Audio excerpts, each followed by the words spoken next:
Пакляўся здароўем сваёй дачкі, што ўдзельнічаў у затрыманні і забойстве Захаранкі, Ганчара і Красоўскага.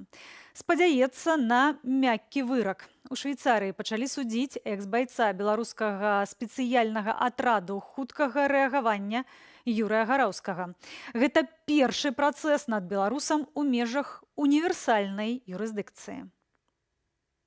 Акруговы суд Рошаху у Сант-Галіне, Швейцарія. Праваабаронцы з плакатамі «Правасуддзе для Беларусі». Абвінавачаны Юрый Гараўскі заходзіць у суд пад аховаю швейцарскіх спецслужбаў. Юрыя Гараўскага абвінавацілі ва ўдзеле ў гвалтоўных знікненнях у 99-м годзе асноўных палітычных апанентаў Лукашэнкі. Экс-міністра ўнутраных справаў Юрыя Захаранкі, былога віцэ-прэм'ера Віктара Ганчара і ягонага блізкага сябра бізнесоўца Анатоля Красоўскага. Праз 20 гадоў пасля знікнення гэтых асобаў рэпартажы Deutsche Welle апублікавалі інтэрв'ю з Юрыем Гараўскім, дзе ён прызнаецца, што браў удзел у выкраданні і расстрэле гэтых людзей. Гараўскі назваў сябе байцом беларускага эскадрону смерці, паказаў месца, дзе былі закапаныя целы. Здесь где-то метрах 50 была выкопана яма, заготовленная уже. Мужчына сведчыў, што злачынныя дзеянні адбываліся пад камандаваннем экс-камандзіра СОБРу Дмітрыя Паўлічэнкі. Александр Лукашенко заявіў, што ніколі ў жыцці не аддаваў такой каманды. Пасля сенсацыйнага фільму Deutsche Welle дачка аднаго са зніклых, Алена Захаранка, сустракалася з Юрыем Гараўскім. Я никогда не думала, что я встречу соучастника убийства моего отца. Сёння яна прыехала на працэс. Знікненне апазіцыйных палітыкаў пачаліся ў 1999 годзе.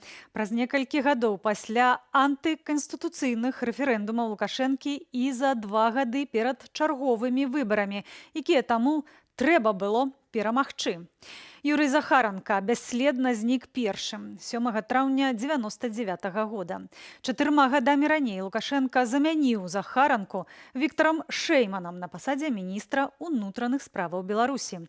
Юрый пачаў працу над стварэннем саюзу афіцэраў. Быў адным з лідараў апазіцыі. У ім бачылі кандыдата на прэзідэнцкую пасаду. 16 верасня 1999 года знік апазіцыйны палітык Віктар Ганчар. Спачатку ён быў чальцом каманды Александра Лукашэнкі і дапамог яму прыйсці да ўлады. Займаў пасаду намесніка прэм'ер-міністра, але сышоў у апазіцыю на фоне аўтарытарных захадаў першага прэзідэнта Беларусі. Рыхтаваў імпічмент Лукашэнкі. Выкралі Ганчара разам з ягоным сябрам, бізнесоўцам і публіцыстам Анатолем Красоўскім, калі тыя прыехалі ў лазню на вуліцы Фабрычнай, 20, што ў Менску. Следства знайшло на тэрыторыі аскепкі пластмасавых рассейвальнікаў аўтамабіля Красоўскага. Сляды яго удару аб дрэва і кроплі крыві. У датычнасці да знікненняў падазраюць колішняга генпракурора і экс-дзяржсакратара Савету бяспекі Віктара Шэймана, былога міністра ўнутраных справаў Юрыя Сівакова і былога камандзіра СОБРу Дмітрыя Паўлічэнку. Санкцыі еўразвязу дзеюць супраць іх з 2004 года. Сённяшні працэс у Швейцарыі выключны для беларусаў. Таму ў зале суда прадстаўнікі некалькіх арганізацый, якія дамагаюцца пакаранасці для злачынстваў рэжыму. Напярэдадні эфіру я паразмаўляла з намеснікам кіраўніка народнага антыкрызіснага ўпраўлення Артёмам Бруханом. Давайте паслухаем. Гаспадар Артём, вы сёння прысутнічаеце ў Швейцарыі, дзе адбываецца суд над Юрыем Гараўскім, які акурат прызнаўся ў датычнасці да так званых эскадронаў смерці, калі знікалі апаненты Лукашэнкі ў 99-м годзе. Як адбываецца працэс? Раскажыце, калі ласка. Па-першае, варта адзначыць, што гэта унікальная гісторыя ў тым, гістарычны фактычна момант, што грамадзянін Беларусі ў межах універсальнай юрысдыкцыі за злачынства па гвалтоўным знікненні людзей ідзе па гэтым суд. Тое, што адбываецца на працэсе, гэты чалавек дае дастаткова супрацьлеглыя паказанні, і суд будзе ўжо вырашаць, якую адказнасць ён панясе і наколькі у якім злачынстве ён вінаваты. Вы кажаце пра тое, што ён кажа супрацьлеглыя дае паказанні, агулам як ён трымаецца на гэтым судзе? Тое, што можна казаць, тое, што, канешне, здароўе яго падкасіла.